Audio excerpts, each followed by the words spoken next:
ime kako odzvanja iz crne vode, shvatio sam zašto su mi cijeli život zabranjivali da uopće izgovorim ime te rijeke, jer ona ne čeka da je pozoveš. Ona je već odavno znala moje ime i čekala je samo trenutak kada ću biti dovoljno blizu da me povuče k sebi, što se stvarno krije iza ove rijeke i zašto joj u našem selu nitko ne smije izgovoriti ime nakon zalaska sunca. Napiši mi u komentarima iz kojeg grada gledaš ovu priču i pretplati se na kanal, jer ovdje dijelim još mračnije ispovjedi koje rijetko tko smije ispričati naglas. Odrastao sam u selu čije ime neću spomenuti, jer vjerujem da bi samo izgovaranje tog imena moglo probuditi nešto što bi trebalo ostati zaboravljeno.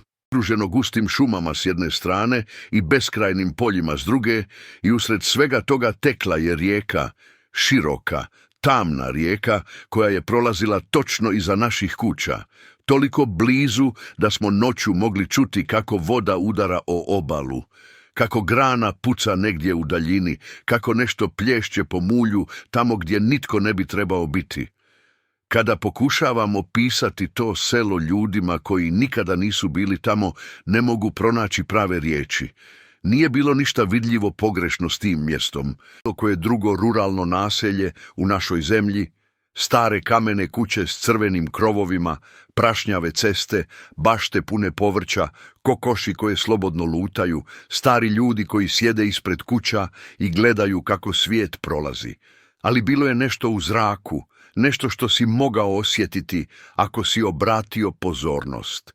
Neka težina, neka starost, kao da su zidovi tih kuća vidjeli previše, znali previše i nosili su taj teret u svakom kamenu, u svakom zrnu drveta. Odgajala, nakon što je moja majka umrla pri porodu, živjela je u jednoj od najstarijih kuća u selu. Kuća je postojala još od prije njenog rođenja, još od vremena njene bake i možda još dalje u prošlost. Zidovi su bili debeli, prozori mali, a kroz pukotine u kamenu mogao si vidjeti generacije popravaka, slojeve povijesti koji su se slagali jedan na drugi kao godovi stabla. U toj kući uvijek je bilo hladno, čak i usred ljeta, čak i kad je sunce jarko sijalo vani, i uvijek mogao si čuti rijeku. Taj stalni, tihi šum vode koja teče negdje blizu, koja nikada ne prestaje, koja nikada ne spava. Sjećam se da sam kao dijete, možda s 5 ili 6 godina, pokušao otići do rijeke sam. Bilo je ljeto, vruće, i želio sam se okupati kao što sam vidio stariju djecu da to rade. Iza kuće, kroz visoku travu koja mi je dolazila do ramena prema zvuku vode koji je postajao sve glasniji.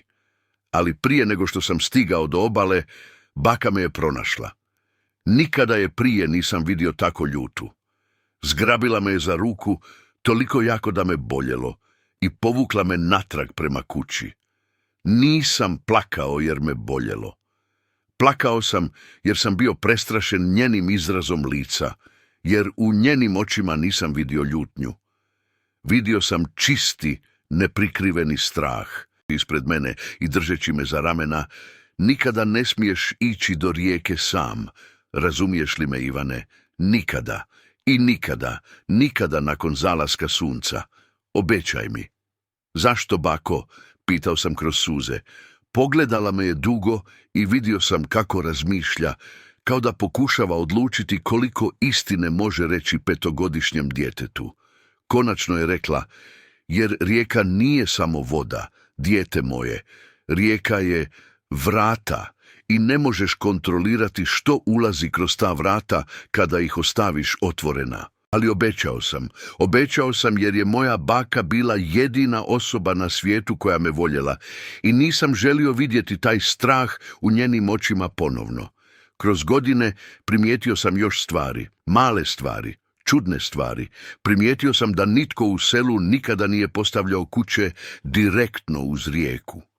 Sve kuće bile su postavljene barem 100-tinjak metara od vode, često s baštonama i poljima između kao neka vrsta zaštitnog pojasa. Uvijek dolazili kući prije zalaska sunca, bez obzira koliko ribe uhvatili. Primijetio sam da žene koje su prale rublje u Rijeci uvijek išle u grupama, nikada same, i uvijek pjevale dok rade. Glasne, vesele pjesme koje su ispunjavale zrak i prekrivale zvuk vode.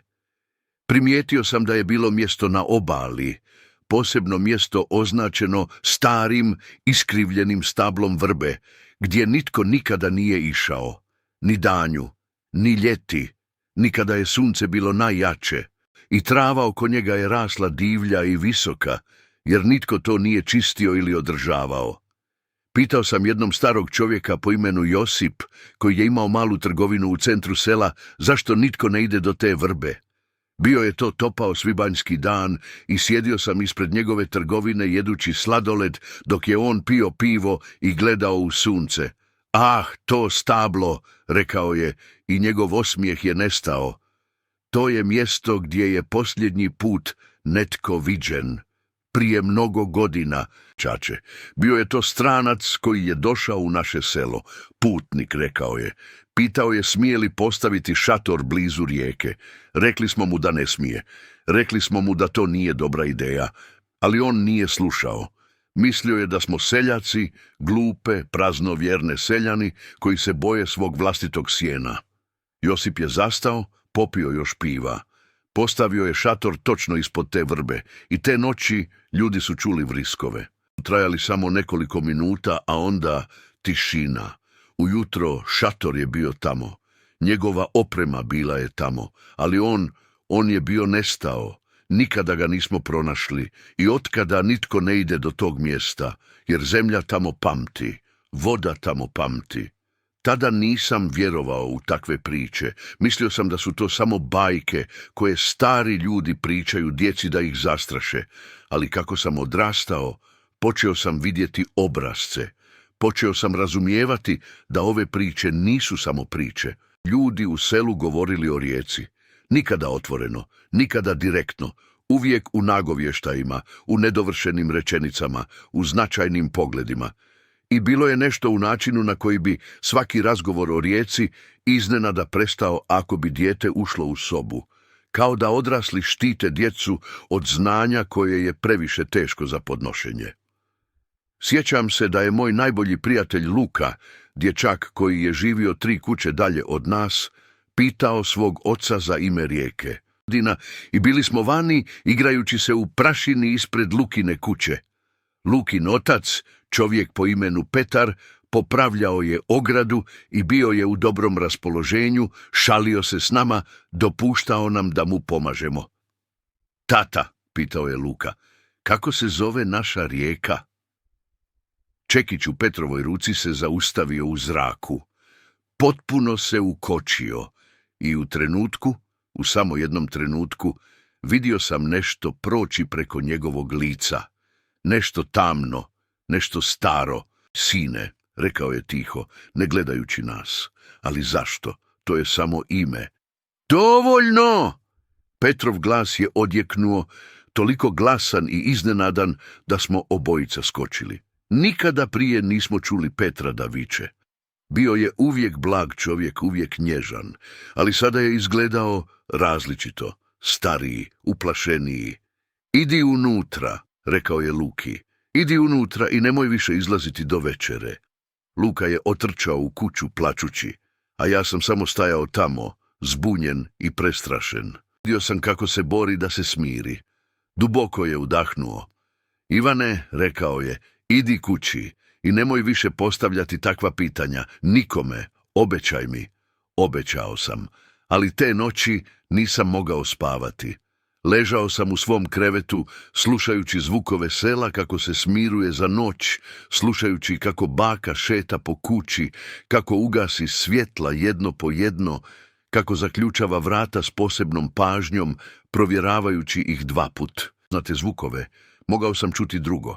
Onaj stalni, neprestani šum rijeke koja teče tamo negdje u tami, koja zove, koja čeka. Počeo sam primjećivati još stvari. Primijetio sam da svaka kuća u selu imala posebne zaštite. Nije bilo samo katoličke simbolike, križevi iznad vrata, slike svetaca na zidovima. Bilo je i nešto starije. praznovjerne stvari koje su možda bile tu još prije kršćanstva. God začinjenim biljem ili zemljom ili pepelom, obješena iznad prozora. Crvena nit povezana oko kvake na vratima. Stari, ispucali kamenjari postavljeni na određenim mjestima u dvorištima kao neka vrsta granice koju ništa ne bi smjelo prijeći. Pitao sam baku jednom o tim stvarima. Bilo je kasno popodne i pomagao sam joj da spremi večeru. Rezao sam luk dok je ona pekla kruh. I kuća je bila puna mirisa hrane i topline. Zašto imamo te male vreće iznad prozora? Zastala je s tijestom u rukama. Nije se okrenula prema meni. To su stare tradicije, rekla je konačno. Stvari koje smo naučili od naših roditelja i oni od svojih roditelja. Stvari koje su možda izgubile značenje tijekom godina, ali koje i dalje činimo jer ne želimo otkriti što bi se dogodilo kada bismo prestali. Ali što je u tim vrećama? Zaštita, rekla je jednostavno. Tiho da sam jedva mogao čuti zaštita od onoga što dolazi iz vode. Večer je pala i kao uvijek atmosfera u kući se promijenila. Baka je zatvorila sve prozore, čak i u vrućim ljetnim noćima kada je zrak bio zagušljiv.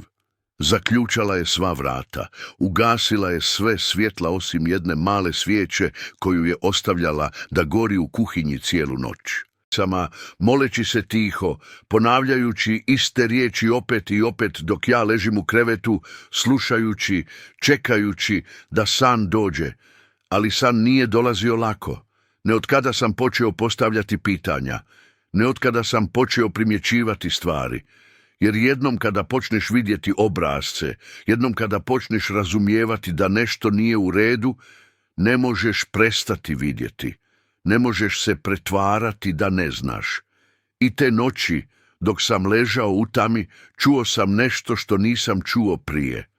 Glas, unutar kuće, ali bio je tamo taman na rubu sluha, tako tih da nisam bio siguran čujem li ga doista ili samo mašta. Zvučao je kao šapat, kao poziv, kao netko daleko, daleko u tami koji zove moje ime. Ivane.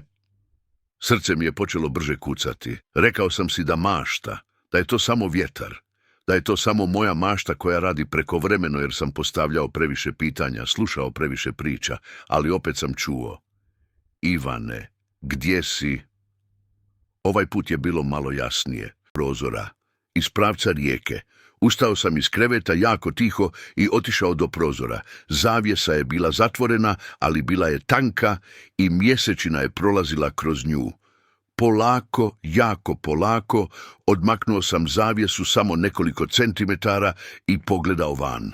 Naše dvorište bilo je prazno, polja iza kuće bili su tiha pod mjesečinom. A dalje, iza polja, mogao sam vidjeti crnu liniju drveća koja je označavala gdje rijeka teče.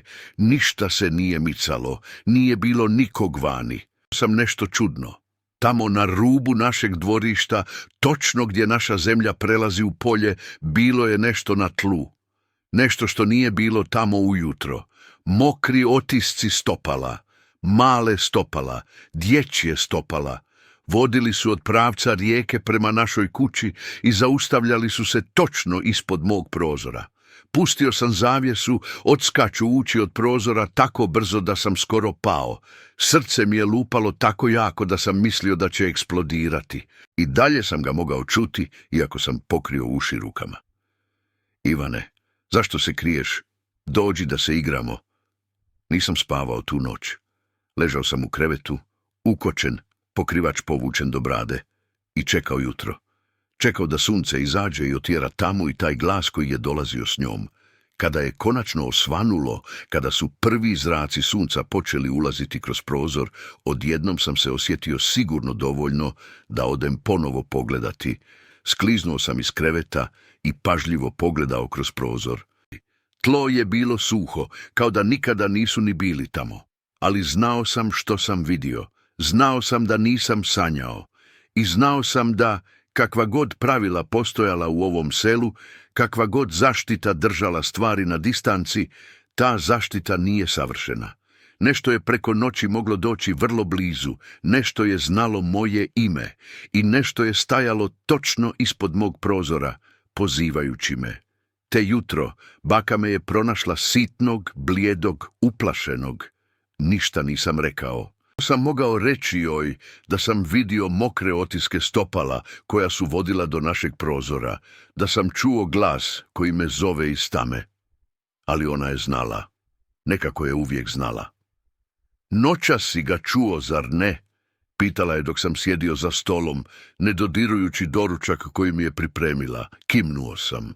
Ona je uzdahnula, dugi, težak uzdah koji je zvučao kao da nosi težinu mnogo godina. Uzela moje ruke u svoje. Njene ruke koje su bile stare, bore, ali još uvijek jake, još uvijek tople. Ivane, rekla je, vrijeme je da ti kažem nešto što sam se nadala da neću morati reći još nekoliko godina. Ali izgleda da Rijeka ne čeka. Izgleda da te ona već osjetila. Što me osjetila, bako? Ne razumijem. Svako dijete u našem selu, počela je, rađa se s nekom vrstom zaštite. Ne znam kako to objasniti. Njihove bake, svi koji su prije njih živjeli ovdje, prenose neku vrstu štita.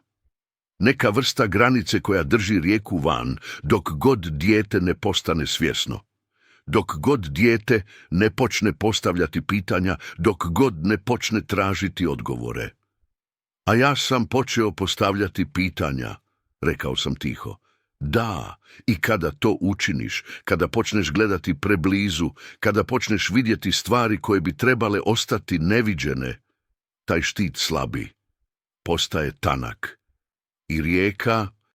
Ali što je Rijeka, bako? Zašto je ne smijemo nazvati? Što je uopće tamo? Baka je pogledala prema prozoru, prema svjetlosti jutra koje je ulazilo, prema normalnom, običnom svijetu vani. A onda mi je ispričala priču koju nikada neću zaboraviti. Prije mnogo generacija, počela je, ovaj kraj nije bio mjesto života, bio je mjesto smrti. Ljudi koji su bili bolesni, ljudi koji su bili stari i nemoćni, ljudi bez obitelji ili doma, dovodili bi ih ovdje. Bilo je to vrijeme kada nije bilo bolnica, nije bilo nikakve pomoći za te koji su pati. Bilo je lakše, ili barem ljudi su mislili da je lakše, samo ih ostaviti negdje daleko i pustiti prirodu da se brine o njima. Osjetio sam kako mi se želudac steže dok je pričala. Rijeka, nastavila je, postala je mjesto gdje su ta tijela završavala. Ne jer su ih ljudi bacali tamo, mada su neki. Kada bi osjećali smrt kako dolazi, otišli do vode. Možda su tražili piće. Možda su htjeli opramo se prije nego što umru. A možda je Rijeka već tada pozivala ih, isto kao što danas zove nas. Ali kako može Rijeka zvati nekoga?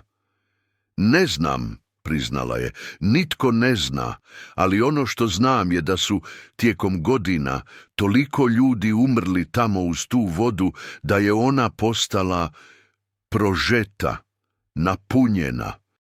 Njihova usamljenost, sve to se upilo u tu vodu, u tu zemlju, u to mjesto. I stvorilo je nešto. Nešto što još uvijek živi tamo. Nešto što još uvijek gladno, još uvijek usamljeno, još uvijek želi. Želi što? Društvo, rekla je jednostavno. Cijelo vrijeme to je bila usamljenost. Ti koji su umrli tamo, umrli su sami. Napušteni, zaboravljeni. I sada oni ne žele biti sami više. Žele da im se netko pridruži. Posebno djeca, jer djeca još nisu naučila biti sama. Doći i spasiti ih. Sjedio sam tamo, pokušavajući razumjeti. Pokušavajući shvatiti veličinu onoga što mi govori. I ime Rijeke? Pitao sam. Zašto ne smijemo izgovoriti njezino ime? Jer ime daje oblik. Ime daje identitet. Kada pozoveš nešto po imenu, ti priznaješ da postoji. Ti mu daješ pozornost. A pozornost je veza. I jednom kada uspostaviš tu vezu, ona može slijediti tu vezu natrag do tebe. Ali ljudi sigurno znaju njezino ime. Ne, prekinula me je. Ne ovdje, ne u ovom selu. Još u doba mog djeda selo je odlučilo ne koristiti to ime više. Kartografi koji dolaze ovdje, mi im kažemo da rijeka nema ime, ili joj dajemo lažno ime, nešto beznačajno, nešto što nije stvarno njezino ime. Tako štitimo sebe, tako štitimo djecu. Ali ja sam čuo glas noćas, rekao sam. Čuo sam ga čak i bez izgovaranja imena. Baka je stisnula moje ruke jako. Znam, dijete moje, i to je ono što me zabrinjava. Čeka dok neko ne prekrši pravila, dok neko ne izgovori njezino pravo ime nakon mraka. Ali s tobom izgleda da ona već zna. Možda jer si unuk svog djeda, možda jer imaš njegovu krv nekoga tko je već otišao u tu vodu. Sjećao sam se što mi je rekla ranije o mom djedu, kako je i on čuo glasove, kako je na kraju otišao u rijeku i nikada nije pronađen. Hoće li me odvesti bako? Pitao sam, glas mi se lomio. Ona me je privukla k sebi, zagrlila me jako. Osjetio sam kako trese, osjetio sam kako njene suze padaju na moju glavu. Ne, ako mogu spriječiti, šaputala je. Ne dok god sam živa. Naučit ću te kako se boriti. Naučit ću te kako zatvoriti kako ignorirati glasove. Naučit ću te sve što znam. Ali, Ivane, moraš mi obećati nešto. Što? Nikada ne smiješ otići do rijeke sam. Nikada nakon mraka. Smiješ odgovoriti ako čuješ da te neko zove iz vode, bez obzira čiji glas čuješ, bez obzira koliko te molilo ili plakalo, obećaj mi. Obećavam, bako. Ali već tada, duboko u sebi, osjećao sam da neka obećanja mogu biti nemoguća održati. Sljedećih nekoliko godina bili su čudni. Naučio sam živjeti sa znanjem onoga što se krije u mom selu. Kada je rijeka blizu, hladan povjetarac koji nema smisla u vrućem danu, miris vlage i truleži čak i kada je sve suho, osjećaj da te netko gleda čak i kada si potpuno sam. Ali također sam naučio kako se boriti protiv toga. Baka me je naučila molitvama, starim molitvama koje nisu bile samo katoličke, nego nešto starije, nešto što je dolazilo iz vremena prije crkve. Staviti male vreće s određenim biljkama, bosiljak, pelin, daždevnjak i držati ih u džepu. Naučila me je kako prepoznati kada je moj najslabiji, kada sam umoran, tužan, ljut i kako u tim trenucima biti posebno oprezan. Rijeka osjeća slabost, rekla mi je. Ona osjeća kada si ranjiv i tada napada najjače. Bilo je i drugih djece koja su također počela čuti glasove. Marko, moj prijatelj, dječak koji je bio uvijek radoznao, uvijek postavljao previše pitanja, koja je izgubila majku kad je bila mlada i koja je uvijek izgledala malo tužno, malo izgubljeno. I bilo ih je još možda 5 ili 6 nas u generaciji koji smo bili dodirnut, kako su to stari ljudi nazivali. Mi koji smo bili dotaknuti, nekako smo se prepoznavali međusobno. Nije bilo potrebno govoriti o tome. Mogli smo to vidjeti u očima jedni drugih. To znanje, taj strah, to breme koje smo nosili. Koli, mora da sam imao 10 ili 11 godina. Učiteljica je davala predavanje o lokalnoj povijesti, o tome kako je naše selo osnovano, kako su ljudi živjeli kroz stoljeća. Bila je mlada učiteljica, nova u selu i nije znala za pravilo o rijeci. I naravno, rekla je veselo, najveća karakteristika našeg sela je prekrasna rijeka koja, i onda je izgovorila ime, pravo ime. Jednostavno tako, usred dana, usred sobe pune djece, soba je odjednom postala tiha.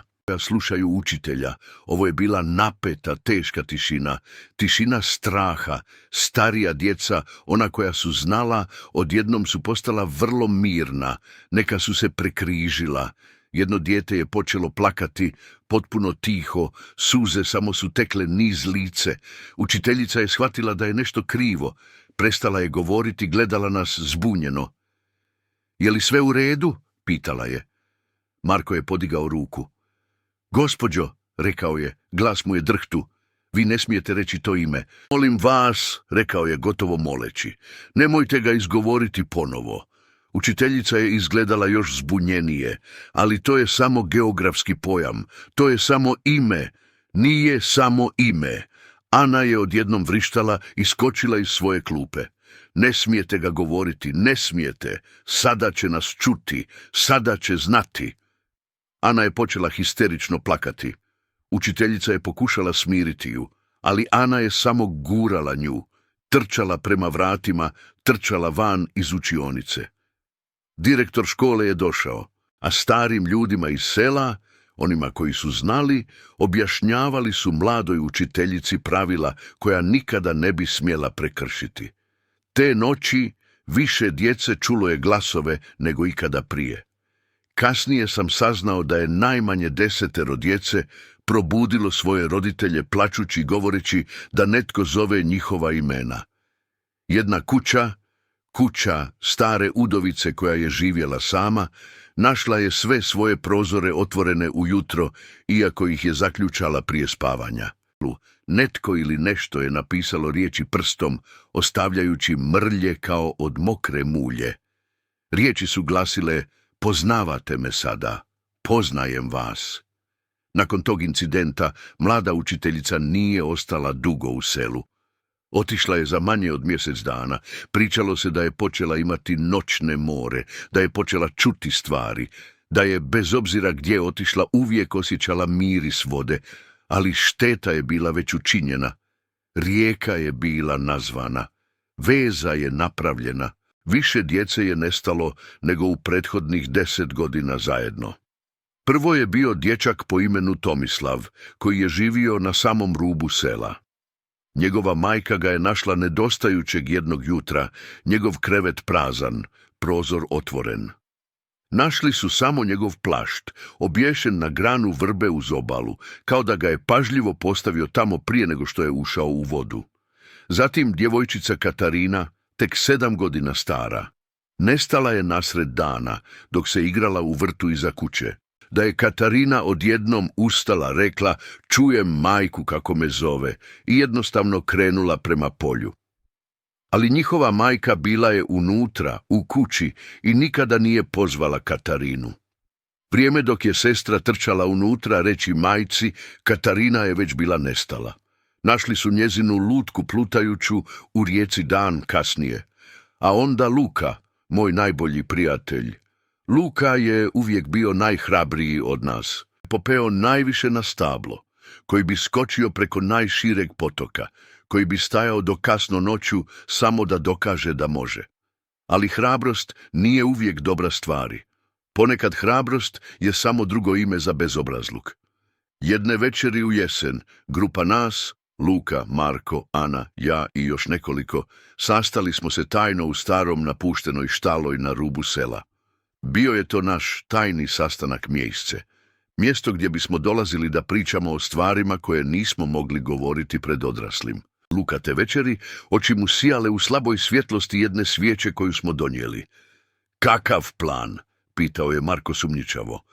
Plan da saznamo istinu, rekao je Luka. Plan da vidimo što je zaista tamo, u vodi. Si li lud? Ana je šaputala. Znaš što se događa onima koji odlaze previše blizu? Samo noću, prekinuo ju je Luka. Samo nakon mraka. Što ako odemo svi zajedno u velikoj grupi? Šta nam može učiniti nama kada nas je toliko? Ne, rekao sam odmah. Ovo je loša ideja, Luka. Moja baka mi je rekla... Tvoja baka priča priče, Ivane, rekao je Luka, ali nije bio zao. Bio je samo frustriran. Svi naši roditelji, svi stari ljudi, oni samo žele nas držati u strahu. Što ako je to samo rijeka i mi smo samo uplašena djeca koji vjeruju u priče o duhovima? Ti znaš da nije istina, rekao sam tiho. Ti si čuo glasove, svi smo ih čuli. Možda, priznao je, ali možda smo samo zamišljali. Možda ako odemo tamo i vidimo da nema ničega, možda ćemo biti slobodni, možda će glasovi prestati. Bilo je nešto u načinu na koji je to rekao, ta očajnička nada u njegovom glasu, što me razbilo srce. Htio biti hrabar. On je htio biti slobodan. Htio je dokazati sebi da nije lud, da nije proklet, da njegov život ne mora biti zauvijek određen strahom od nečega u tami. Molim te, nemoj, rekao sam mu. Molim te, Luka. Ali on nije slušao. Sljedeći dan Luka je otišao do rijeke. Ne sam, vodio je 3 mlađa dječaka sa sobom. Dječake koji su bili previše mladi da znaju bolje, koji su mislili da slijede hrabrog starijeg dječaka na avanturu. Bio je sunčan dan. Topao, bilo opasno, ali kada su stigli do obale, kada su stajali tamo gledajući u vodu koja je tekla mirno, polako, jedan od mlađih dječaka, dječak po imenu Filip, počeo je plakati. Želim ići kući, rekao je. Ovdje mi se ne sviđa. Ne budi beba, rekao je Luka, ali čak je i njegov glas zvučao malo nesiguran sada. Vidiš, ništa nije ovdje, samo voda. Ali onda je drugi dječak pokazao. Što je ono? Pitao je. U vodi, nekoliko metara od obale, nešto je plutalo, drveta ili stara odjeća. Ali kako su gledali, kako su njihove oči fokusirale, shvatili su što to jest. Bila je lutka. Stara, natopljena lutka, ali lutka koja je izgledala zastrašujuće živa. Njezine oči, staklene oči, gledale su direktno u njih i polako, iako nije bilo struje u vodi, iako je voda bila potpuno mirna, lutka je počela plutati prema njima. Trčite, rekao je Luka. Njegov glas više nije bio hrabar. Bio je pun panike, kao trčali su. Trčali su brzo kao što su mogli, natrag prema selu, natrag prema sigurnosti. Ali Luka je zastao. Kasnije je Filip rekao da se Luka okrenuo, pogledao natrag prema vodi i da je vidio nešto. Nešto u vodi što ga je natjeralo da prestane trčati. Nešto što je njegovu pažnju toliko snažno da je postao potpuno ukočen. Luka, viknuo je Filip, dođi. Ali Luka nije odgovorio. Samo je stajao tamo, gledajući u vodu, i onda je počeo hodati natrag, polako. Natrag prema obali, prema vodi koja je sada, prema Filipu, nije više izgledala normalno. Izgledala je tamnija, gušća, kao da nije bila voda nego nešto drugo. Luka! Filip je vrištao, ali bio je previše mali, previše preplašen da ide natrag i pokuša zaustaviti ga. Luka je stigao do obale. Stao je tamo za trenutak samo gledajući u vodu, a onda jednostavno je ušao. Nije trčao, nije skočio. Voda popeo se iznad njegovih gležnjeva, njegovih koljena, njegovog struka, njegovih ramena. A onda je nestao ispod površine. Filip je otrčao natrag u selo, vrišteći. Odrasli su odmah pošli tražiti. Ušli su u vodu, ronili, tražili bilo koji trag, ali rijeka tamo nije bila duboka, možda 2 metra u najdubljem dijelu. Ne bi bilo moguće za dijete da se utopi tako brzo, tako potpuno da ne ostavi traga. Ali Luka je bio nestao, kao i svi drugi prije njega, najboljeg prijatelja. Te noći sjedio sam u svojoj sobi, ukočen od tuge i straha, i pitao se jesam li ja mogao zaustaviti ga.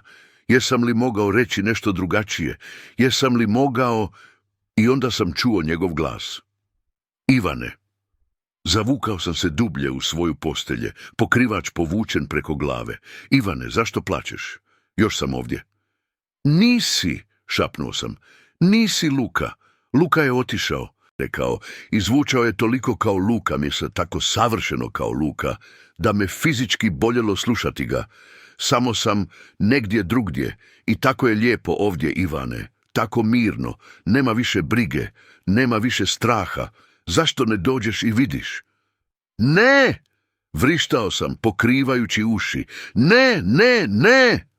Baka je dotrčala, držala me je, molila se. Ali glas je nastavio cijelu noć, a to je bio samo početak.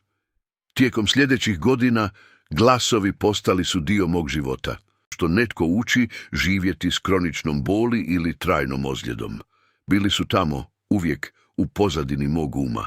Ponekad tiši, ponekad glasniji, ali nikada potpuno nestali.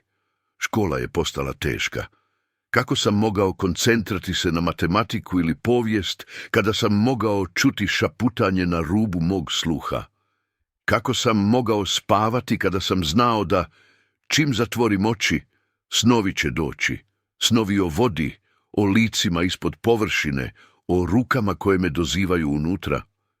Marko je također patio.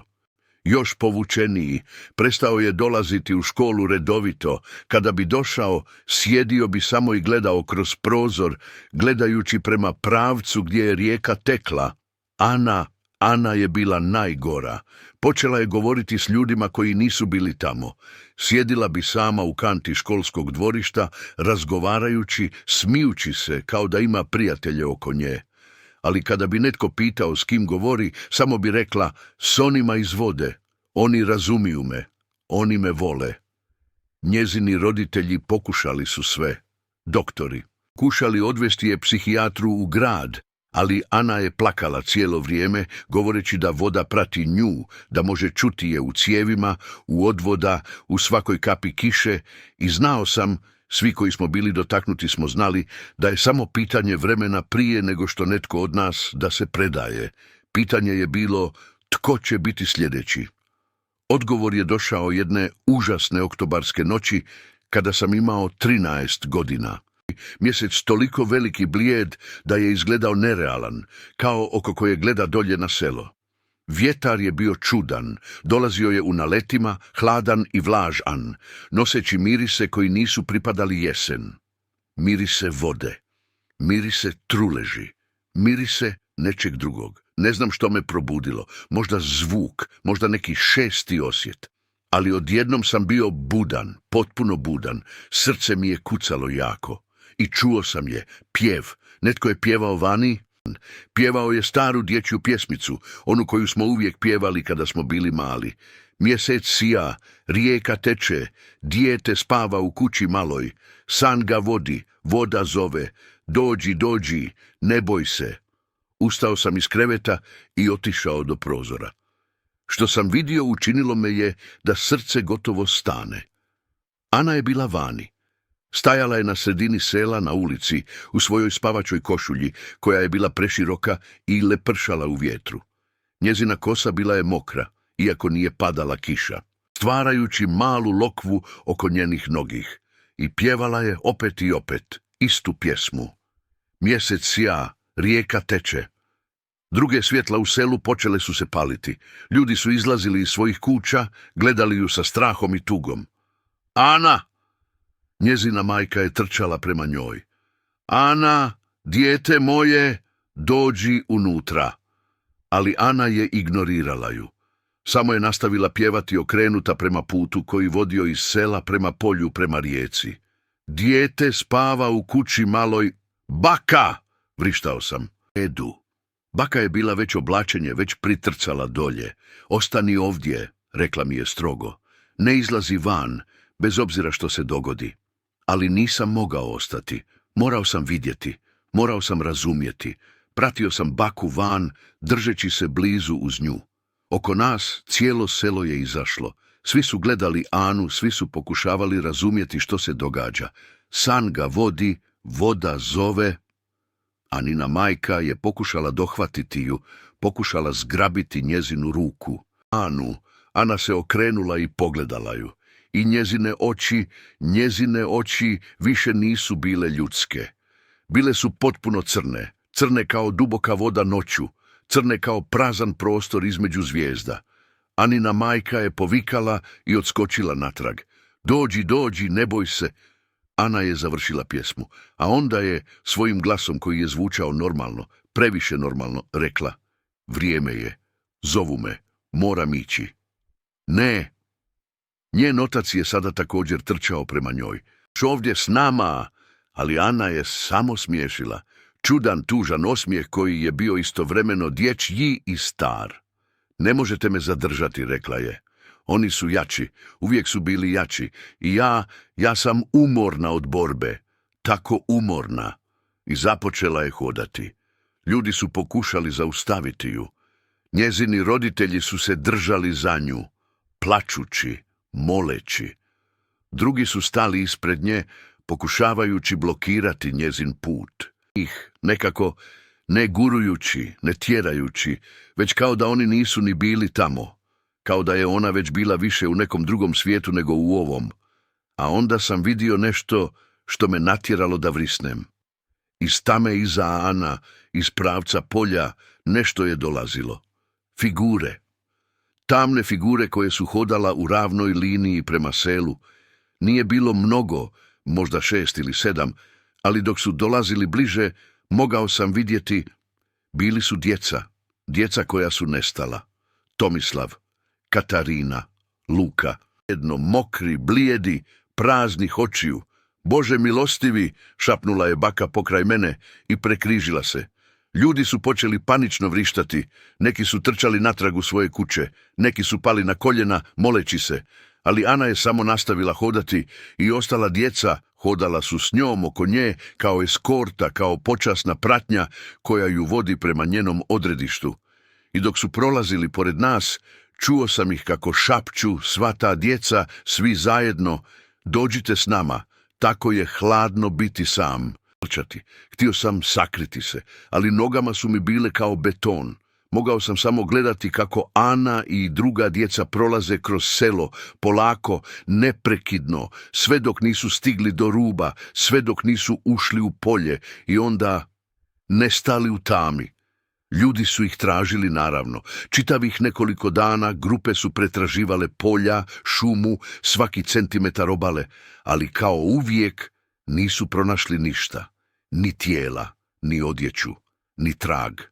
Gdje je zemlja bila mokra, gdje su mokri otisci stopala vodili od polja do vode. 7 djece, svi nestali u jednoj noći. To je bila prekretnica. Nakon te noći selo nikada nije bilo isto. Neki ljudi su otišli. Zapakirali su svoje stvari i napustili, ne rekavši kamo idu ili hoće li ikada doći natrag. Oni koji su ostali postali su još tiši, još oprezniji. Kuće su bile zaključane cijeli dan. Djeca nisu dopuštena van da se igraju bez nadgledanja. Ta noć cijelo selo bi bilo tiho kao grob, svi unutra, svi čekajući jutro. A ja sam shvatio nešto te noći. Shvatio sam da moja baka nije mogla štiti me zauvijek. Shvatio sam da, bez obzira koliko sam se trudio, bez obzira koliko sam se borio, rijeka me je već naznačila. Poznavala me je, čekala me je.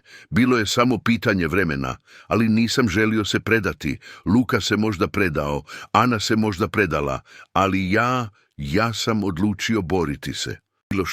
Bilo što, da ostanem živ. Sljedećih nekoliko mjeseci, nakon nestanka Ane i drugih, živio sam u konstantnom strahu. Svake noći ležao bih budan, slušajući, čekajući. Svaki zvuk, škripanje drveta, šuštanje vjetra, kapljanje vode iz slavine, zvučao je kao prijetnja. Spavao sam možda 2 ili 3 sata po noći i to samo kada bih bio toliko iscrpljen da moje tijelo jednostavno nije moglo više izdržati. Škola je postala nemoguća i pretvarati se da učimo o istoriji ili geografiji kada sam duboko u kostima osjećao da nešto užasno čeka me. Ocjene su mi pale. Učitelji su zvali baku, ali ona im nije mogla objasniti. Kako bi mogla? Marko je također propadao. Vidio sam ga samo nekoliko puta nakon Anine nestanka i svaki put izgledao je gore. Mršavio je. Kosa mu je bila neuređena. Oči mu je bile uvaljene, tamni krugovi oko njih. 17 ili 19 godina, ne 13. Oni me zovu svake noći, rekao mi je jednom, dok smo slučajno se sreli na ulici. Ne samo jedan glas više, mnogo njih, toliko da ne mogu razabrati riječi, samo šum. Konstantan šum kao voda koja teče. I znaš najgoru stvar? Pogledao sam ga čekajući. Počinjem željeti otići, šapnuo je. Počinjem misliti da bi bilo lakše, da bi tišina bila lijepa. Ne, rekao sam, zgrabivši ga za ramena. Ne možeš misliti tako. Boriti? Smijao se, ali to nije bio sretan zvuk. Protiv čega se borimo, Ivane? Protiv vode, protiv mrtvih. Oni su već pobijedili. Pobijedili su davno prije nego što smo rođeni. Pustio sam ga i samo gledao kako odlazi, leđa pogrbljena, koraci teški, i znao sam da ću ga uskoro izgubiti također. Bio sam u pravu. 3 tjedna kasnije Marko je nestao. Nije bilo drame ovaj put, nije bilo pjevanja ili procesije mrtvih. On je jednostavno otišao. Nedostajućeg jednog jutra, u njegovoj sobi, na njegovom jastuku, našli su poruku napisanu njegovim rukopisom. Umoran sam. Oprosti mi, mama, želim samo spavati. A na prozorskoj dasci, kao i svaki put, bili su mokri otisci. Tog dana nešto u meni se slomilo, ili možda je bilo suprotno, možda se nešto ukrijepilo, jer umjesto da padem u očaj, osjetio sam ljutnju. Bila je to hladna, čvrsta ljutnja. Ne vruća, ne eksplozivna, samo duboko, nepokolebljivo određenje prijatelja. Uzela mi je Luku, uzela mi je Anu, uzela toliko djece, toliko života. I ja sam bio umoran od straha, umoran od skrivanja, umoran od osjećaja bespomoćnosti. Bako, rekao sam te večeri, dok smo sjedili za večerom koja je bila tiha i teška, moram saznati istinu, moram saznati cijelu istinu. Ona je pogledala gore od svoje tanjura. Ivane, ne, prekinuo sam, ne više pola istina, ne više zaštite. Moram znati što se zaista dogodilo. Uzima našu djecu i moram znati ima li način da se zaustavim je. Baka je bila tiha dugo vrijeme. Mogao sam vidjeti borbu na njenom licu, želju da me štiti protiv priznanja da sam možda u pravu, da možda je vrijeme da znam. Konačno je uzdahnula. Dobro, rekla je, dobro, ali to što ću ti reći, jednom kada znaš ne možeš odznati, razumiješ? Razumijem. Do stare drvene škrinje u uglu kuhinje, škrinja koju nikada nisam vidio otvorenu, i izvadila nešto. Bila je to stara knjiga, korice od kože toliko stare da su bile gotovo crne, stranice žute i krhke. Ovo, rekla je, stavljajući knjigu na stol između nas, je ljetopis našeg sela. Vođen kroz generacije. Svaki starješina sela dodao bi svoje bilješke, svoja sjećanja, svoja upozorenja za one koji dolaze poslije. Otvorio sam knjigu pažljivo, a bio je toliko star, toliko iščašen, da sam jedva mogao čitati, ali kako sam listao dalje, tekst je postajao čitljiviji, i što sam čitao, užasavalo me je. Priča je bila dugačka i kompleksna, ali osnovna istina bila je ova. Prije gotovo 300 godina ovaj kraj nije bio naseljen.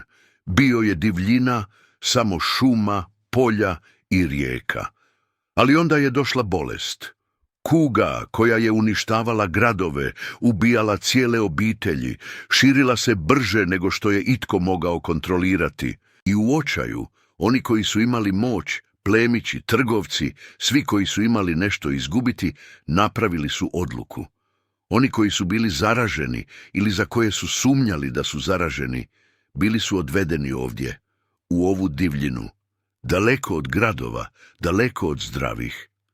Ostavili su ih, šaptala je baka dok sam čitao, 100 njih, možda 1000 tokom godina. Doveli bi ih ovdje, ostavili ih sa malo hrane i vode i onda otišli. Nikada se nisu vratili. Pitao sam, iako sam već znao odgovor. Većina je umrla od bolesti. Oni koji nisu, umrli su od gladi, od hladnoće, ili, zastala je, ili su otišli u rijeku, možda tražeći vodu za piće, možda tražeći način da okončaju vlastitu patnju brže. Tijela su plutala nizvodno ili su zapinjala na obalama ili su jednostavno nestajala pod vodom. I zato rijeka je prokleta, rekao sam. To nije sve, rekla je baka. Bolest je konačno prošla. Ljude ovdje, oni su se vratili, vidjeli su što su napravili, vidjeli su kosti, ostaci, dokaz njihovog grijeha. I umjesto da priznaju, umjesto da sahrane mrtve propisno, oni su ih sakrili. Sakrili. Bacili su sve što su pronašli u rijeku, svaku kost, svaki komad odjeće, sve što bi moglo svjedočiti o njihovom zločinu. A onda su izgradili selo upravo ovdje, upravo na ovom mjestu, kao da su pokušavali nadgledati ono što su napravili. Shvatio sam gdje ovo vodi. A oni koji su umrli ovdje nikada nisu dobili mir. Ne, potvrdila je. I kroz generacije selo je patilo, djeca bi nestajala, ljudi bi poludio, rijeka bi uzimala. Naši preci pokušali su sve. Molitva, egzorcizam, čak su pokušali odvodniti dio rijeke, preusmjeriti je, ništa nije radilo. Zašto, pitao sam, zašto ne mogu samo otići, zašto mrtvi ostaju? Baka je pogledala u knjigu, na jednu stranicu posebno. Oni koji umiru bez imena, bez svjedoka, bez priznanja, oni su vječno izgubljeni. Nisu ni u ovom svijetu, ni u sljedećem. Oni su između. I tu između je rijeka. Zatvorila je knjigu. To je istina, Ivane. Rijeka je puna duhova koji nisu mogli proći dalje. I oni čeznu za životom koji im je ukraden. Čeznu za vezama koje nikada nisu imali. I zato zovu djecu, jer djeca su nevina, čista. Oni predstavljaju sve što je njima oduzeto, dajući probaviti sve to. Osjetio sam kako mi suze teku niz lice, ne od straha, već od tuge, od ogromne mijažuće tuge za sve te duše koje su patile, koje još uvijek pate. Postoji li način, pitao sam, način da im pomognem, način da im dam mir koji zaslužuju? Baka me je pogledala dugo, oči pune sukobljenih emocija. Postoji ritual, rekla je konačno. Star ritual, ali je opasan, Ivane. Zahtijeva da neko ode do rijeke, na određeno mjesto, u određeno vrijeme. Mora izgovoriti njihova imena ili ako imena nisu poznata, mora priznati njihovo postojanje. Mora dati im to što im je oduzeto. Priznanje da su bili ovdje, da su bili stvarni, da su bili važni. Ja ću to učiniti, rekao sam odmah. Ne! Njezin glas bio je oštar, prestrašen. Ivane, ne razumiješ. Osoba koja obavlja ritual mora biti nekako povezan s rijekom. Mora biti netko koga ona već poznaje, netko koga može čuti, već označen, koji već čuješ glasove, u velikoj opasnosti. Ritual može osloboditi duše, ali također može povući tebe unutra. Ne brinem se, rekao sam, i bilo je istina. Bio sam preplašen, naravno, ali bio sam i spreman. Ako postoji šansa, čak i mala šansa, da mogu zaustaviti ovo, da mogu spasiti druge djecu, moram pokušati. Baka je plakala tada. Držala me je jako, tresla se. Ti si toliko kao tvoj djed, šaptala je. On je također bio hrabar, koštalo. Možda, rekao sam, ali možda ću ja uspjeti gdje je on zakazao. Možda je to zašto sam još uvijek ovdje. Narednih tjedana baka me je podučavala. Učila me je točan rituala, riječi koje moram reći, molitva koje moram izgovoriti, koraka koje moram slijediti. Tu uz rijeku, ne mjesto kod vrbe gdje ljudi nestajali, već drugom mjestu, starom, svetom mjestu koje je bilo označeno kamenom, polukružnim kamenom koji je bio tamo još prije sela. To je najstarije mjesto, objasnila je. Mjesto gdje je granica između svjetova najtanja. Ako ritual treba raditi bilo gdje, mora biti tamo. Također me je učila kako pripremiti sebe. Post, molitva, meditacija. Tvoj mora biti jasan, rekla je. Tvoje srce mora biti čisto. Bilo kakav strah ili sebičnost ili gnjev u tebi kada započneš ritual, rijeka će to osjetiti i iskoristiti će to protiv tebe. Odabrao sam noć. Zimskog solsticija, najdublja noć godine, noć kada je tama najjača, ali također kada je svjetlo obećano da će se vratiti. Simbolično, rekla je baka, prikladno. Dane prije rituala cijelo selo je osjećalo drugačije. Kao da je sama zemlja znala da nešto dolazi. Bilo je neobično tiho, su se tiho, bez svoje uobičajene energije i glasova. Životinje su bile nemirne, psi su lajali na ništa, kokoši nisu htjele polagati jaja. I rijeka je bila glasnija. Iako nije bilo kiše, iako nivo vode nije porastao, zvuk njega postajao je sve glasniji, sve inzistentniji. Noću bi gotovo mogao čuti riječi u tom zvuku, gotovo mogao razabrati šta je rijeka pokušavala reći. Noć rituala bila je ledeno hladna, beo i nebo je bilo potpuno jasno, prepuno zvijezda i ogromna puna mjesečina koja je bacala oštre sjene na sve. Obukao sam bijelu odjeću, kako mi je baka rekla. Uzeo sam sve što mi je trebalo, svijeće, so, suho bilje za dimljenje. I dok je cijelo selo spavalo, dok je sve bilo tiho, izašao sam iz kuće.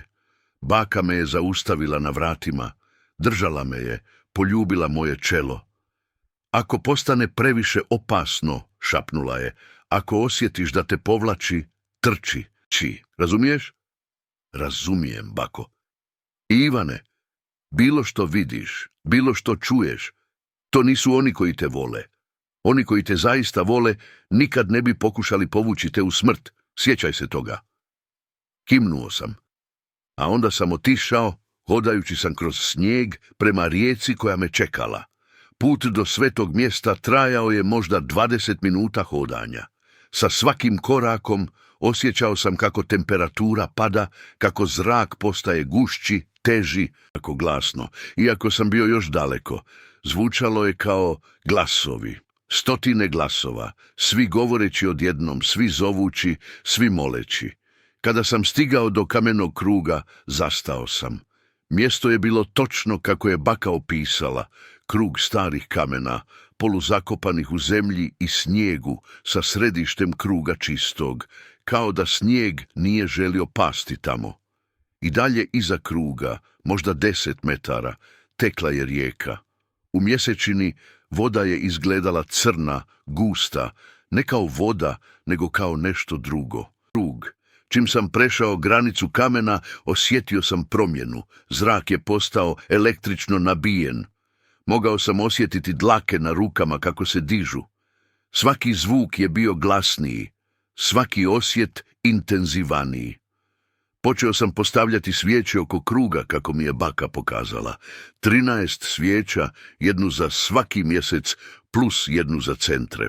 Isteći kibrit, čije plamena je treperila u neobičnom vjetru koji je počeo puhati. Vjetar koji je došao ne iz šuma ili polja, nego iz pravca rijeke. Zatim sam uzeo so i stvorio liniju sol između sebe i vode. Zaštita, baka mi je rekla, simbolička barijera, neće zaustaviti sve, ali će pomoći. A onda sam započeo moljenje bilj A. Dim je počeo dizati se, gust i beo, popunjavajući krug, stvarajući neku vrstu magle koja me okruživala. Osjetio sam prisustvo odmah, ali mogao sam osjetiti težinu, pažnju, kao da su 1000 očiju odjednom okrenule se prema meni, gledajući, čekajući. Čujem vas, rekao sam naglas. Moj glas zvučao čudno u toj tišini. Znam da ste tamo, znam da ste patili, znam da ste bili zaboravljeni i ja sam došao da vas se sjećam. Vjetar je postao jači. Svijeće su treperile, ali nisu se ugasile. Govorim za one koji nemaju glas, nastavio sam, držeći se uputa što mi je baka dala.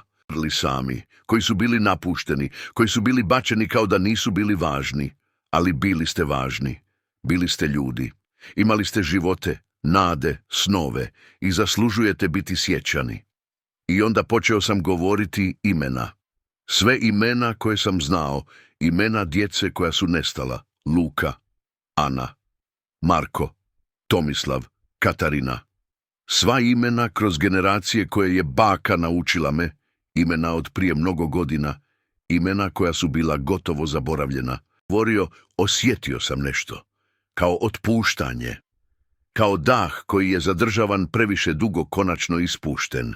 Ali također sam osjetio nešto drugo, nešto tamnije, jer ne svi mrtvi su htjeli mir. Neki od njih, Neki od njih bili su ljuti, neki bili su puni mržnje i oni nisu htjeli biti oslobođeni, oni su htjeli osvetiti se. Voda u rijeci počela se talasati, iako nije bilo vjetra koji bi to mogao uzrokovati. Površina je počela pucati kao led koji puca, ali nije bio led. Pokušava proći kroz. Ne bojte se, rekao sam, iako sam bio prestravljen. Ne trebate biti ljuti više, ne trebate biti sami. Ja vas vidim, ja vas priznajem. Ali onda sam čuo glas. Jedan glas koji se izdvojio od svih drugih, glas koji sam poznavao. Ivane, bio je Lukin glas, ali nije bio Luka. Nešto je koristilo njegov glas, nosilo ga kao masku. Ivane, zašto si nas ostavio? Zašto si nam dopustio da umremo? Nisam, rekao sam, glas mi je drhtu. Pokušavao sam, lažeš! Glas je odjednom postao mnogo glasniji, viši, iskrivljen. Ti si živo, ti si toplo, ti imaš sve što nam je oduzeto. Iz rijeke nešto je počelo izlaziti. Figure, mokre, kapajuće figure koje su se vukle iz vode, ruke zagreplile u mulju, vukući sebe prema obali, prema krugu gdje sam stajao. Htio sam trčati. Svaki instinkt u mom tijelu vrištao mi je trči, beži, spasi se. Tada, ako ostavim ritual nedovršen, sve bi bilo uzalud. Ništa se ne bi promijenilo. A možda bi samo postalo gore. Zato sam ostao. Držeći se svojeg mjesta, dršćući, ali odbijajući pokrenuti se. Figure su došle bliže. U mjesečini mogao sam vidjeti ih jasnije sada. Neka su bila djeca, neka odrasli, neka su bila toliko razgradena, toliko izobličena, da nisam mogao reći što su bili. Ali svi su imali iste oči, crne, prazne, oči pune praznina.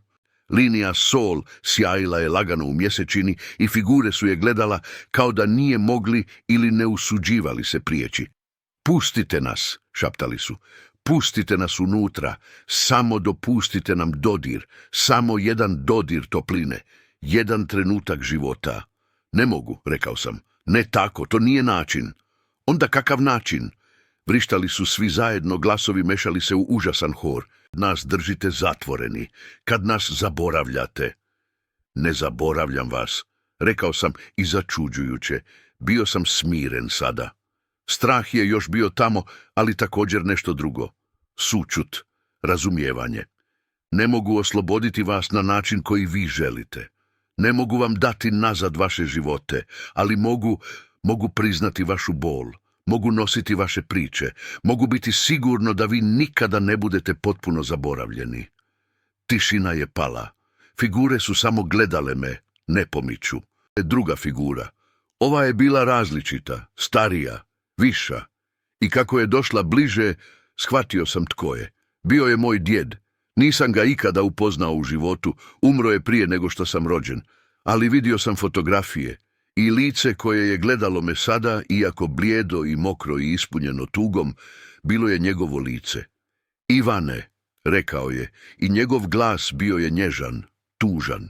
Moj dječak, moj unuk, tako si hrabar, tako si jak, ali moraš razumjeti.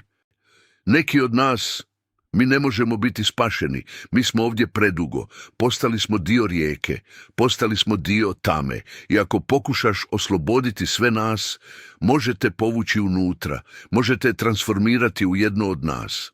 Ne brinem se, rekao sam. Trebao bi, rekao je, jer oni koji pokušaju spasiti sve često gube sebe. I ja ne želim to za tebe. Ne želim da moja greška postane tvoja prokletstvo. Tvoja greška? On je spustio glavu. Ja sam bio kukavica, Ivane. Rijeka pozvala me, dao sam se. Nisam se borio, nisam tražio pomoć. Samo sam otišao i ostavio sam tvoju baku, ostavio sam tvog oca i sada sam zarobljen ovdje, dio toga, ovog užasa. Osjetio sam suze kako teku niz moje lice. Nije kasno, djede, možeš otići, možeš pronaći mir. Ne za mene, prekinuo me je, ali za ostale, za one koji su bili ovdje nevoljno, oni koji su ostavljeni bez izbora, da, za njih. Tvoj ritual može raditi, mogu otvoriti put. Pogledao je prema drugim figurama. Idite, rekao im je, ovaj dječak je dao vam ono što ste trebali, priznanje, sjećanje, pustite to biti dovoljno, pustite to biti most koji vas vodi dalje. I počelo se događati nešto čudesno. Figure su počele blijediti. Ne odjednom, ne dramatično, ali polako, postupno, postajali su sve manje čvrsti, sve više prozirni. I dok su nestajali, mogao sam vidjeti promjenu u njima. Crne oči postajale su normalnije, mirnija.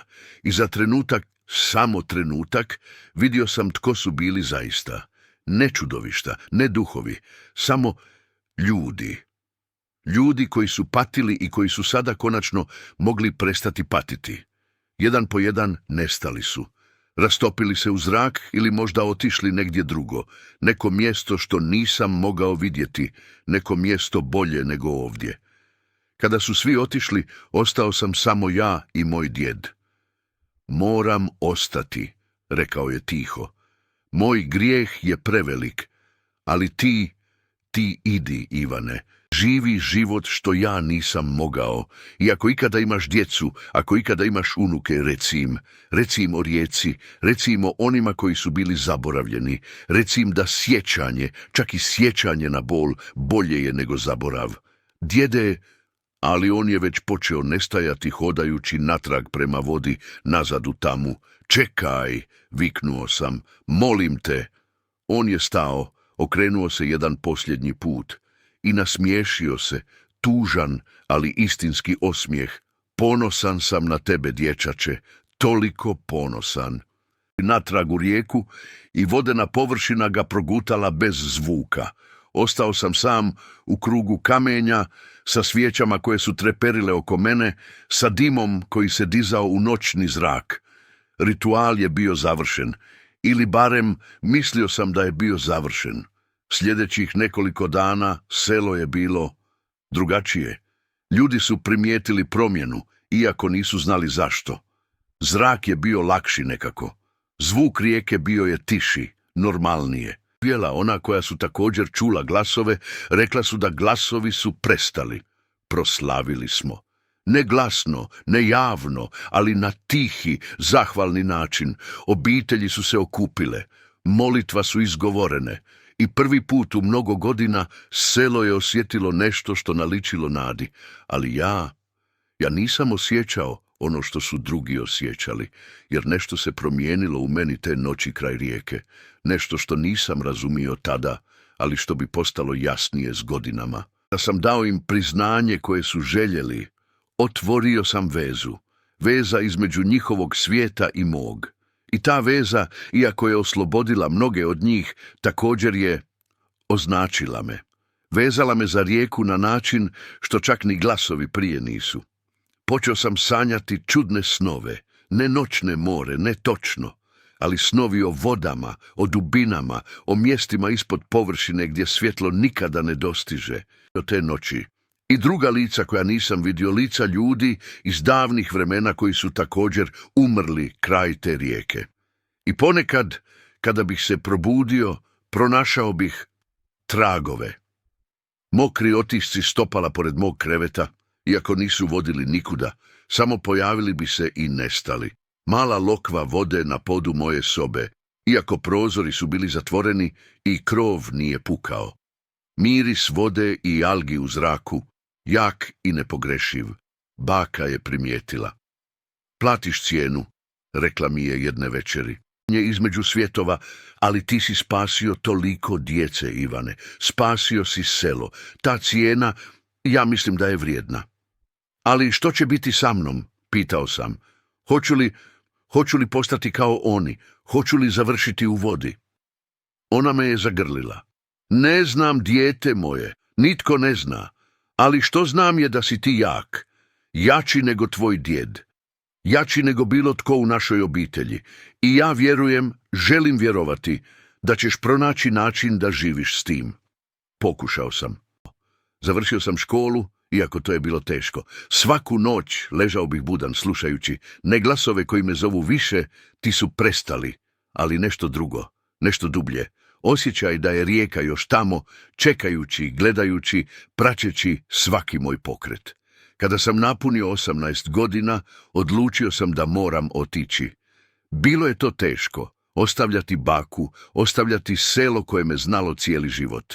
Ali znao sam da, ako ostanem, ako provedem cijeli život toliko blizu rijeke, možda ne odmah, možda ne za desetljeća, ali na kraju. Zato sam otišao. Preselio sam se u grad, daleko od bilo koje rijeke, daleko od šuma i polja moje mladosti. Studirao sam, našao sam posao, upoznao sam ženu, divnu, pametnu ženu koja me nikada nije poznavala kao uplašeno dijete iz sela, nego samo kao normalnog čovjeka. Oženio sam se, imao sam djecu, 2 sina i kćer. Gradio sam normalan život, ali rijeka me nije zaboravila. Bili tamo, male stvari, dovoljno male da bih mogao pretvarati, ne primjećujem ih. Kada bih prao ruke, ponekad bih vidio nešto u vodi. Lice, samo za split second, gledajući gore iz odvoda. Kada bi padala kiša, ponekad bih čuo šaputanje u zvuku kapi koje udaraju o krov. Kada bih prošao pored jezera ili rijeka, osjetio bih povlačenje, poziv, nešto što je htjelo da se približim, da dotaknem vodu. I snovi su nastavili. Sanjao bih isto, stajao bih uz vodu i voda bi me zvala, ali nisam ulazio. Nikada nisam ulazio, samo bih stajao tamo, gledajući, čekajući, borući se protiv želje da prihvatim poziv. Moja žena je primijetila ponekad. Noćne more pitala bi me kada bi me pronašla budnog u 3 ujutro, gledajući kroz prozor. Samo stari sjećanja, govorio bih. I to nije bila potpuna laž, ali nije bila potpuna istina također. Nikada nisam rekao svojoj djeci o rijeci. Kako bih mogao objasniti nešto što čak ni ja potpuno ne razumijem? Umjesto toga odgajao sam ih daleko od vode koliko sam mogao. Mi nismo išli na plaže, nismo išli na ribolov. Kada bi oni htjeli naučiti plivati, vozio bih ih do bazena. Kontrolirano okruženje gdje nije bilo ničeg starog, ničeg divljeg, ničeg što bi moglo nositi prisustvo iz onog drugog mjesta. Možda je bilo sebično, možda sam trebao biti iskren s njima, ali ja samo sam ih htio zaštititi. Prokletstva koje sam nosio. Baka je umrla kada sam imao 25 godina. Otišao sam natrag u selo za sahranu. Bio je prvi put da sam bio tamo u 7 godina. Selo je bilo manje. Toliko kuća je bilo prazno sada, napušteno, kako ljudi polako su odlazili tražeći bolje živote drugdje. Ali oni koji su ostali, stari ljudi, koji su bili preodani ili preumorni da odu, oni su me pamtili. Pamtili su što sam učinio. Mi je stara žena na sahrani. Spasio si našu djecu. Zbog tebe moji unuci žive. Bog te blagoslovio. Ali dok je govorila, primijetio sam gdje je gledala. Ne na mene, na nešto iza mene. Okrenuo sam se i vidio rijeku u daljini. I za trenutak, samo trenutak, učinilo mi se da je vidio nešto tamo. Figura na obali. Stoji, gleda, čeka. Ostao sam u selu samo 2 dana. Sahranili smo baku na malom groblju nedaleko od crkve, daleko, namjerno daleko, od vode, cvijeće i malu vrećicu šamona koju je ona naučila me kako napraviti. Hvala bako, šapnuo sam, za sve, za držanje me sigurnim, za učenje me kako biti jak. Pokušat ću nastaviti biti jak, a onda sam otišao. Otišao sam nazad u moj novi život, moju novu obitelj, moj novi svijet, gdje rijeke su samo rijeke i voda je samo voda i ništa čudno se ne krije ispod površine. Ili barem, tako sam pokušao vjerovati. Danas imam 42 godine. Stariji sin je u univerzitetu, kćer radi svoj prvi posao, mlađi sin je još u srednjoj školi. Moja žena i ja smo još zajedno, iako ona primjećuje da starim brže nego što bih trebao. Sjeda kosa, bore oko očiju. Način na koji ponekad zastanem usred rečenice, gledajući u ništa, slušajući nešto što nitko drugi ne može čuti. Jesi li dobro? Pita me često. Dobro sam, uvijek odgovorim i pokušavam vjerovati u to, ali istina je, šta je zvati, postala je dio mene, utkana u moje koštane srž, u svaku ćeliju. Gdje god odem, bez obzira koliko daleko putovao od tog sela i te vode, ona je tamo, u svakoj kupaonici kada otvorim slavinu, u svakom oblaku kada pada kiša, u svakoj kapi rose na jutarnjem travu. Čujem je, neglasno, ne tako očigledno kao kada sam bio dijete, ali je tamo stalni prisustvo, stalno čudenje, stalna ponuda. Dođi, kaže, umoran si. Ume, od pretvaranja da si normalan. Dođi u mir, dođi u mrak, dođi kući. A najstrašnija stvar je, dio mene želi doći. Dio mene je umoran. Toliko umoran, ali ne mogu, ne još. Ne dok moja djeca trebaju me. Ne dok moja žena ljubi me. Ne dok još postoji razlog da ostanem ovdje, u ovom svijetu svjetla i topline i života. Jedne večeri, prije nekoliko noći, moj najmlađi sin mi je pitao nešto dok smo večerali. Što nikada ne govoriš o tome gdje si odrastao, o tvom djetinjstvu? Zastao sam, viljuška na pola puta do usta. Nije bilo mnogo za reći, rekao sam konačno. Bilo je malo selo, tiho, ništa posebno. Ali sigurno imaš neka sjećanja, dobre priče. Bilo šta? Pogledao sam ga, mog sina sa njegovim vedrim očima i mladom licem koji ne zna ništa o tami, o strahu, o stvarima koje vrebaju na rubovima svijeta. Imam sjećanja, rekao sam tiho, ali neka sjećanja da jesu, u prošlosti, gdje ne mogu povrijediti nikoga više. On je izgledao zbunjeno, ali nije pritiskao dalje. I zahvalan sam za to. Kako bih mogao reći njemu o rijeci, o glasovima, o djeci koja su nestala, o tome kako sam stajao u krugu kamenja i govorio sa mrtvima? Kako bih mogao reći mu da njegov otac nije samo običan čovjek, nego netko ko nosi poveznicu s nečim starim, nečim opasnim, nečim što čeka svoju šansu da ga povuče nazad u tamu? Ne mogu i neću. Moja djeca će odrastati normalno. Neće nositi prokletstvo koje ja nosim. Neću pustiti rijeku da ih dohvati. Ali znam da je samo pitanje vremena pre nego što moram se suočiti s njom ponovo. Možda kada budem stariji. Možda kada moja djeca nisu više treba me. Možda kada na kraju budem previše umoran da se borim više. Tog dana možda ću se vratiti u selo. Možda ću otići do te vode i možda, samo možda, ću konačno dopustiti sebi da odmorim, ali do tada živim, borim se, odmeujem. Jer to je ono što preživjeli čine tog sela, ali svake večeri, točno kad sunce nestane iza krovova, čujem isti šapat iz cijevi, iz odvoda, iz svake lokve na ulici. Ponekad, kada sam sam, kada moja obitelj spava, odem do prozora i gledam van u noć i zamišljam da vidim figura na ulici, mokra i blijeda, stoji ispod svjetiljke, gleda gore prema mom prozoru.